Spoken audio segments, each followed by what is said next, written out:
Hi, welcome to another video. This week is the run-up to Remembrance Day, and there is one notable person, remarkable person in history that I want to cover, to do with World War II. And the name of the person is Ted Koppin.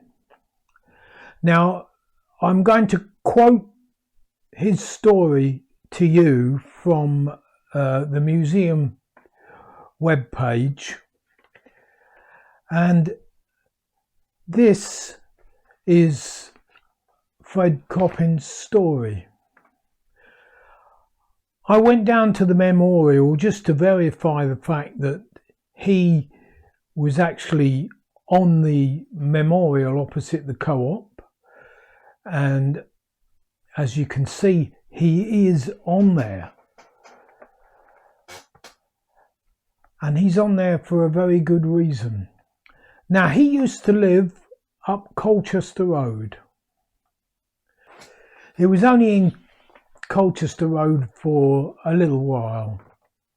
And the family moved there from France when the occupation took hold in France.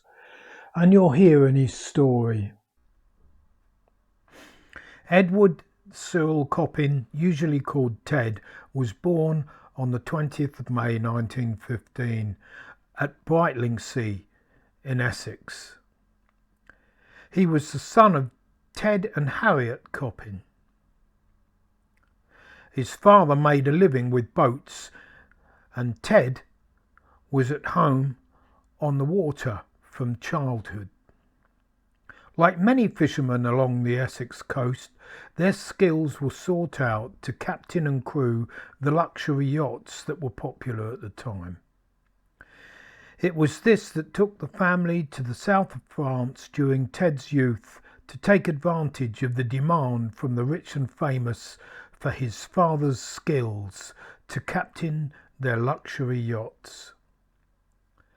Ted Koppin Jr. was keen to work with his father, and so at 14 he left his school in France to join his father's shipbroking and ship chandler business in Cannes.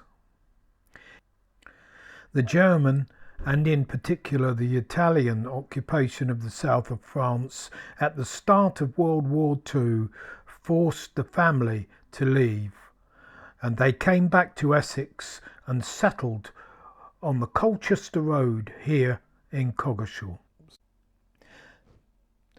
Ted volunteered for the British Army, joining the 2nd Transport Training Centre of the Royal Army Service Corps. But in November 1941 he volunteered for the French section of the Special Operation Executive. After his years in France, he spoke the language like a native. He received his training at STS, Special Training School 25.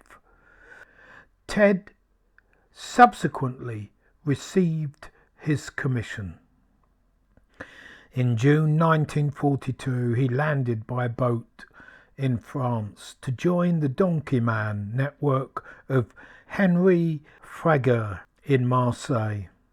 He trained a sabotage group comprising a small but efficient team of railway workers who ensured an increase in accidents and derailings in railway marshalling yards and making good use of abrasive grease on rolling stock, methods of unattributable sabotage that Ted would have learned at training school. A delivery of arms by sea was also attributed to Ted Koppin, and in the autumn of 1942 he was credited with organising the diversion of goods trains that were meant for Germany towards the Spanish border instead. He built up an extensive intelligence service regarding train movements, which continued to report until the summer of 1944.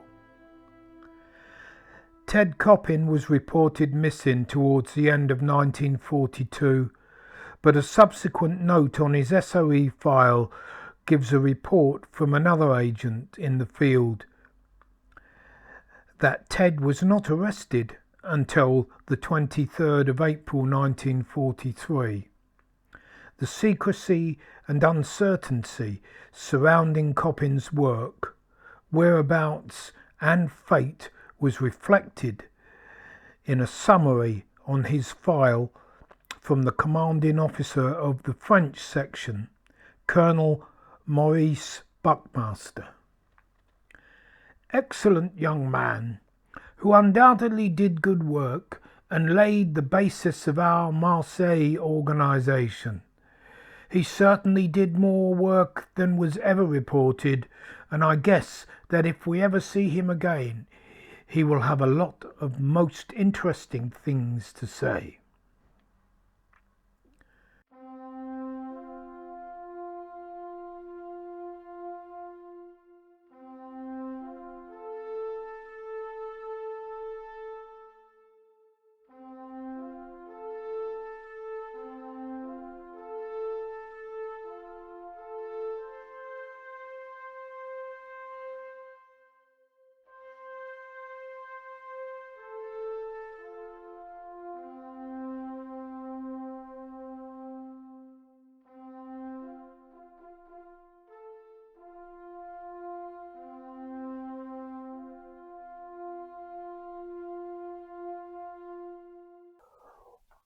Well, that's the story of Ted Coppin.